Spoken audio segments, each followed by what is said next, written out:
ہندوستان کی آزادی کا 79واں یوم آزادی جامعہ اسلامیہ ارشاد العلوم اکل کوہ کے احاطے میں منعقد ہوا۔ جامعہ کے ہزاروں طلبہ نے اپنے سرپرستوں اور اساتذہ کی موجودگی میں ایک شاندار تقریب کا آغاز تلاوت کلام پاک سے کیا، جس کا اردو، انگلش اور مراٹھی زبانوں میں ترجمہ بھی پیش کیا گیا۔ اس کے بعد بارگاہ رسالت مآب صلی اللہ علیہ وسلم میں نذرانہ نعت کے موتی بکھیرے گئے۔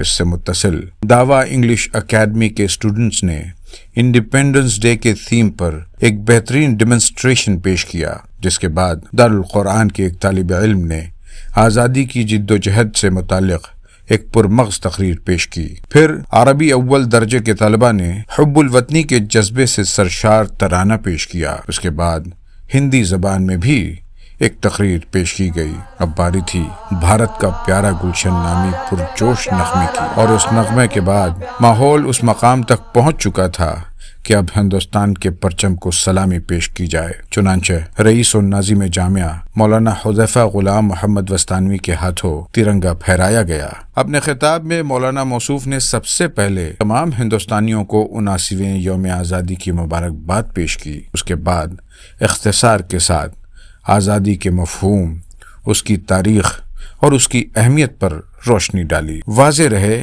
کہ 100 ایکڑ سے زائد قطع اراضی پر پھیلا جامعہ مدارس کے علاوہ بہت سے اسکولوں اور کالجوں کے مجموعے کا نام ہے۔